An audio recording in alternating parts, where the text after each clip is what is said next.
Hello, I'm Jonathan Womack, and welcome to this edition of Community Insider as we bring you to Beersheba Springs Conference Center in Grundy County, Tennessee. That and much more of the beautiful scenery in Grundy County right here on Community Insider. Stay tuned.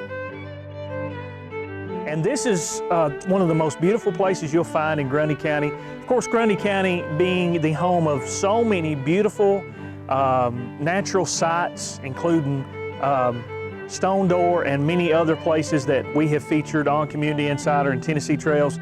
But this is another area that for many years, many people from all over the southern region, northern region, and even other places in the whole world has come to Beersheba Springs. Actually, the Beersheba Springs Hotel and Resort at one time in the late 1800s, and then let's take it all the way back to the early 1800s.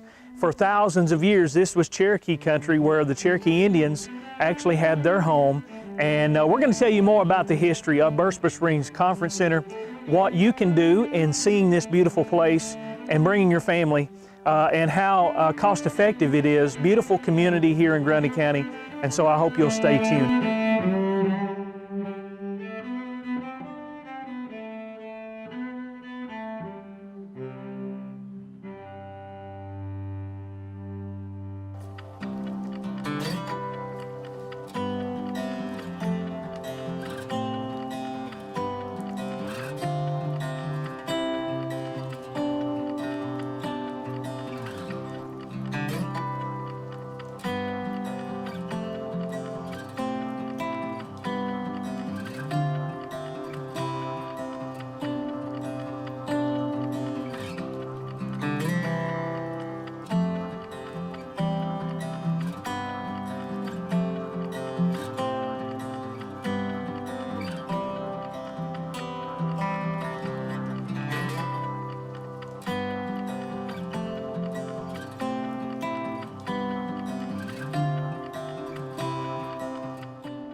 Hi, I'm Jay Walker. Today we're at the Great Stone Door in Grundy County. It's near Beersheba Springs, Tennessee. It's about 1.3 miles to the overlooks, and a beautiful morning to hike. We've got fog, we've got cool weather. It's perfect. And so come with us and let's explore the Great Stone Door.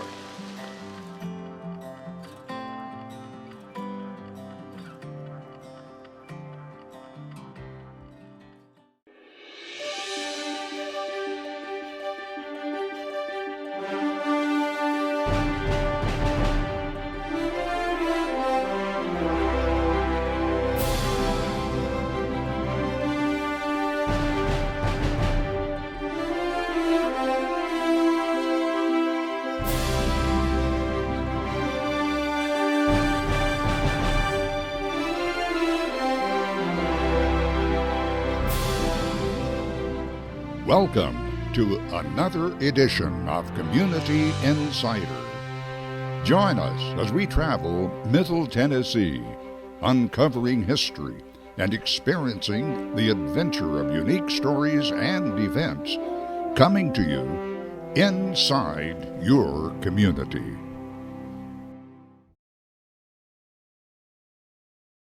It all starts in the early 1830s.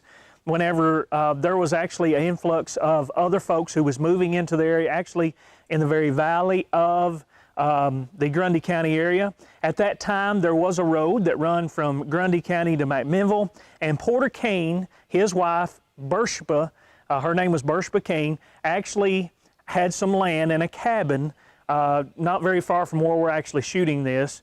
And it all began there with her love of nature. And the actual spring at that time was named after another spring, but they ended up calling that spring Beersheba Springs. So that's where the name comes from. After that time that property was purchased, interesting story about how she ended up going on a nature hike, finding the spring and deciding that she wanted to place a cabin in this area. We'll actually take you to that location in just a moment. But first, let's give you the information. If you're looking to find out more information about this Grundy County, beautiful Grundy County area, and find out more about Beersheba Springs Conference Center, make sure you give them a call. The number is 931-692 931-3669. I'll give that number again, 931-692-3669 for more information. They have a website. You can actually stay here. They have modernized rooms. Actually, last year in 2020, they actually redid those rooms. And so now you can stay with you and your family at a cost-effective rate. And it's a beautiful area. History like you would not believe. Well, how did it become a resort center and a hotel? Actually, there was a chef who was from Louisiana who actually was the main chef here right before the Civil War, about 1957. And so a man actually bought this, built what you see in behind me, the first part of the motel, which was a part of the United Methodist Assembly, but this was the resort center. And they would have people from all over the world. Now, the claim to fame at that time was it was a place for people to get away. So a lot of people from Nashville and even people from Louisiana, all along the South would actually come up here and get away. And then it turned into so much more. At that time, it was just the first section, but then the wars of the Civil War come upon this area, and so we actually have history knowing that Robert E. Lee actually stayed in a cabin somewhere off the premises here. Other Civil War generals, and later even some Northern generals actually stayed here on the premises. So a lot of history. After the Civil War, believe it or not, nothing was damaged, nothing was tore down. Unlike a lot of the other areas in this area, because of the Civil War, it actually was maintained. And then the United Methodist Conference actually created this as a conference center. And so for many years, it became just that, a place for them to meet. It was a place for their youth to have youth retreats. And still to this day, it is a very popular place for United Methodists to meet and have their youth events and stuff like that. When Beersheba Porter Kane, wife of McMinnville, and he was a merchant there in McMinnville, John Kane, followed a mountainous Grundy County pathway in 1833. He had no idea what he was fixing to find out. That's where we're taking you to now. One of the first areas where the first cabins was, that trail that she walked off with a few friends, finding this beautiful place, and then deciding to purchase this property. Who did she purchase it from? It was from the United States. And this area was not considered to be sold off earlier than 1833 because it was basically so full of so many Cherokee Indians. And so they wanted in the late 1700s, they wanted sort of a division between the French colonies and the American colonies off to the east. And so they hadn't sold this territory off. But like I said, 1833, this was the first claim when Mr. Kane and his wife actually purchased that area. Let's take you to that location. Around 1833, Beersheba Porter Kane and her husband John Kane come to the very bottom of the valley, where they come sometimes from McMinnville. He was a merchant there in McMinnville.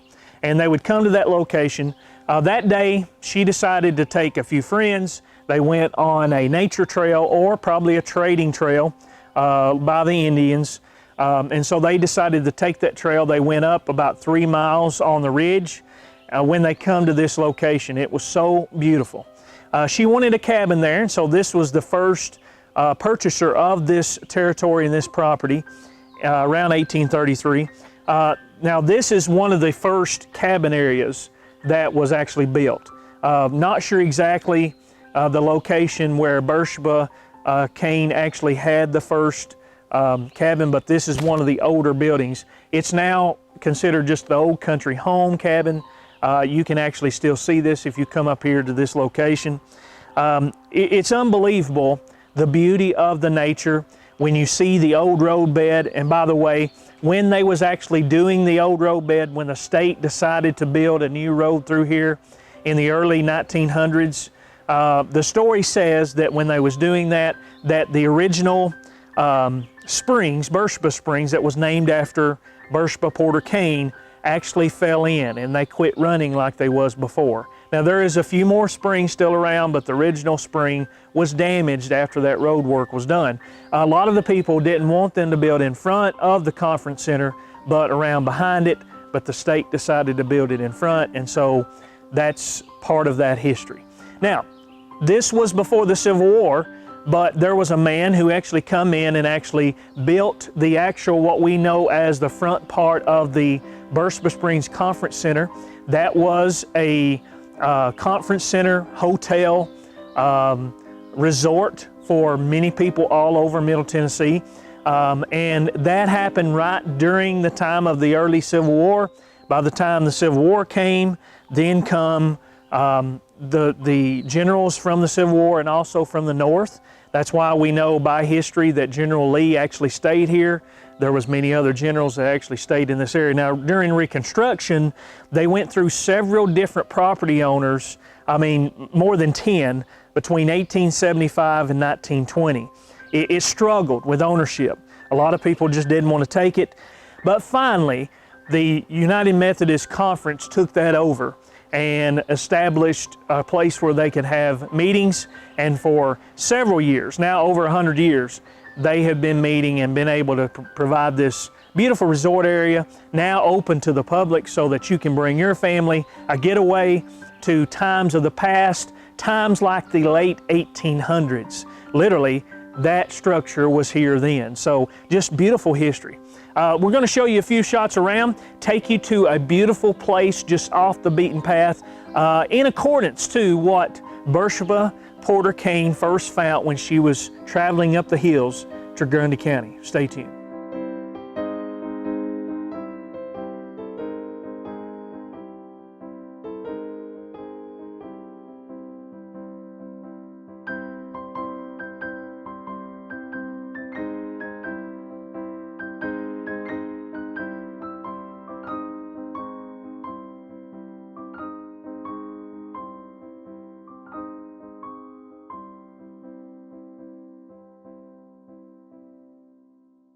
By the late 1800s, this area had become a place where many cabins was built along the ridge here.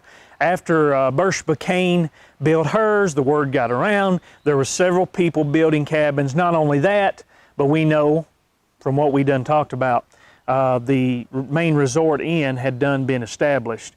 After the Reconstruction of the Civil War, a lot of things changed, but a lot of people still had the desire to come to this area. One of the other unique things, which is on a main marker out front at the Beersheba Springs Resort Assembly, is that around 1852 there was another pandemic that hit the area, yellow fever, and there was over 8,000 that had died in New Orleans. Those people who was trying to retreat from that actually come up here during that time and to get away from the yellow fever. And that's a unbelievable story whenever we think about us going through our own pandemic, but this one was in 1852. This is actually in the same lot over to my right where you have the fire pit number 2, supposedly where one of the first cabins was, where General Lee stayed. What is behind me is the beautiful old United Methodist Chapel that is still used today. In 1941, the United Methodist Church actually purchased the ground, 22 acres plus the resort inn, for $3,000. Can you imagine? Now, of course, this is worth a whole lot more now, and with its beauty, it continues to be a place for people, families to come and just get away, and it doesn't cost you anything. It's off the beaten path. The pie in the sky roads that are a part of Tennessee trails, Tennessee roads throughout Tennessee.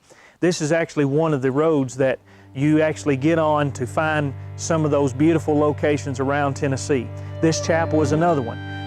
Unique about this chapel, not only is its age, but also in front, the peace marker that is placed on the front side. We'll show you shots of that also.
As you can see, this beautiful area, Beersheba Springs, is a place to bring your family. It's full of history.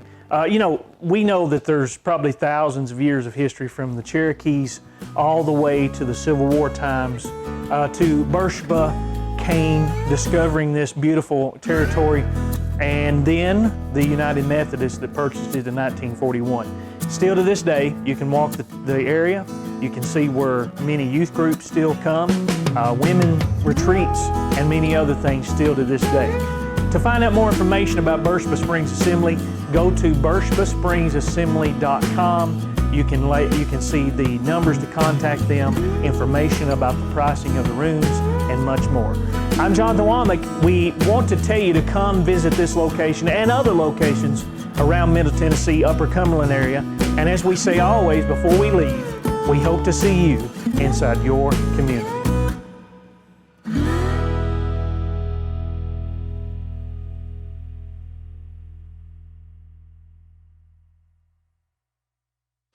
Here's the entrance to the stone door.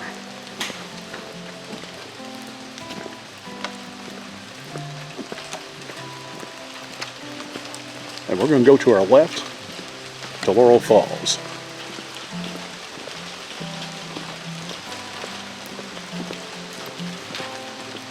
Lots of information at the kiosk.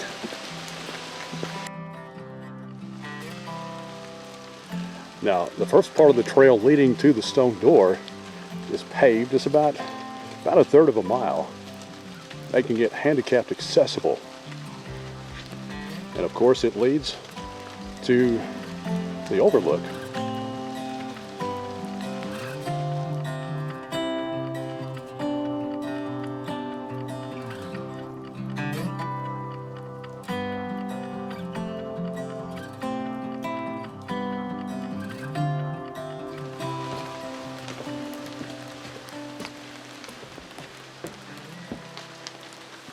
This is the Laurel Gulf Overlook.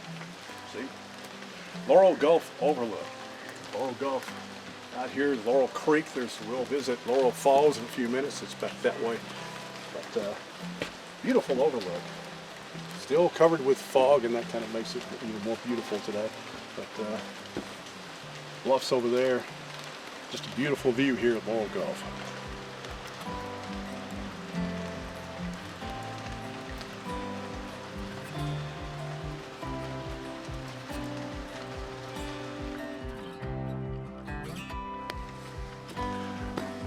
The Stone Door Trail is a very easy trail, fairly easy, about a mile and a third to get to the overlooks and the actual stone door.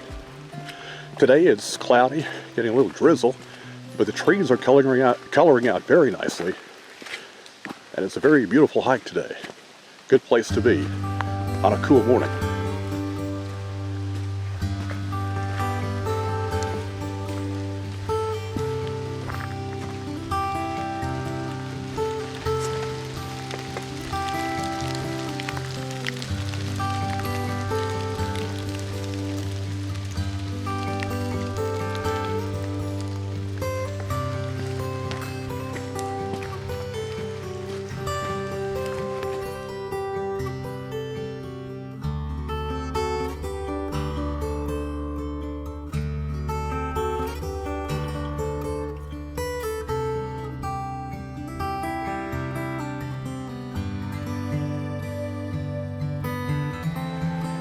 Pretty awesome view up here at the Stone Door Overlooks.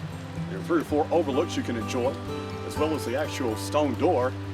It's a staircase, about 100 steps, stone steps, and it takes you down into the gorge, into the gulf here. Over here we've got the Laurel Creek Gulf, and the Laurel Creek runs right into the Big Creek. I tell you what, the South Cumberland State Park is huge. A lot of areas involved in that, including the Stone Door. You've got Creeder Falls, you've got West Collins, you've got Savage Gulf State Park. Just a huge number of different areas that make up the South Cumberland State Park. It's our biggest state park in Tennessee.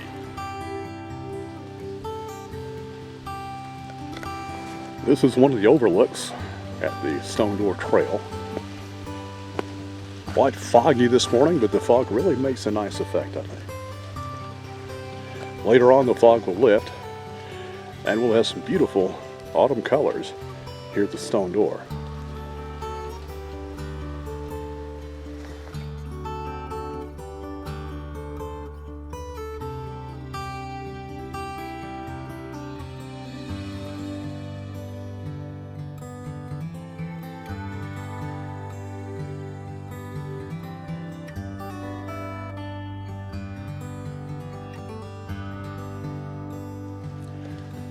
This is my hiking buddy Deb with Bandito.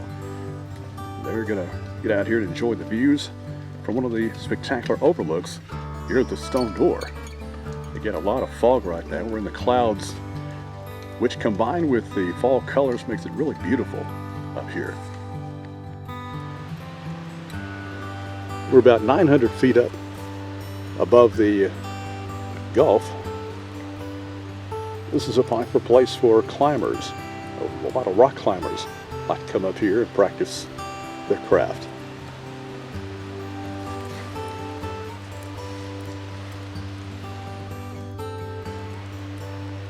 As the fog starts to roll away, you can really start picking up some of the fall color down in the Gulf below.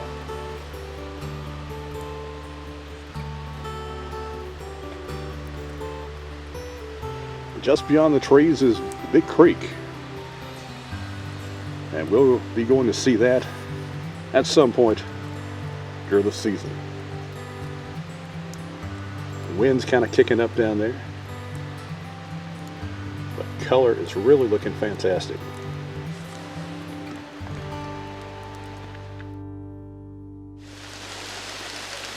This is the actual stone door. What you see is the door knob of the stone door. No, not really. That's just a tree. This is the actual stone door. Really pretty with this tree right in front of us here. There are some people coming up the stone door, so we won't get them. But we'll be heading down that stone door in just a moment.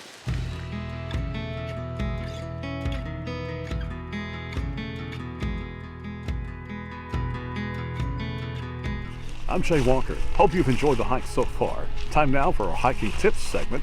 This one involves familiarizing yourself with the trail. You don't want to just go out blindly and get on a trail and think you know it. Might be a good idea to find a trail map if you can find one at whatever state park you're hiking. And also, I like to get on YouTube and look at YouTube videos about the trail that I'm going to go to if I'm not familiar with it. So always familiarize yourself with the trail you'll be hiking. Getting ready to head down the stone door, just to kind of give you an idea of what it's going to look like.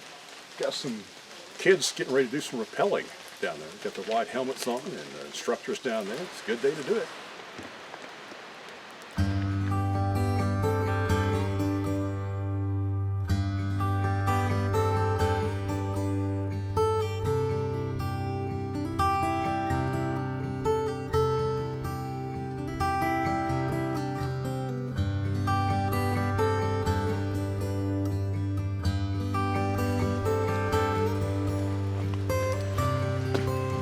Making our way out to another beautiful overlook here at the stone door.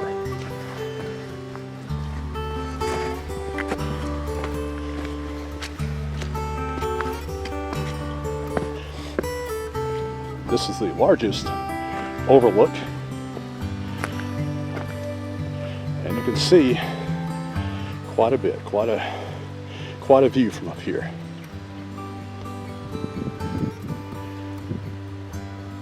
Again, the fog has remained with us, as has the drizzle, but it's a beautiful time to be up here.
They call this Hearts a Busted.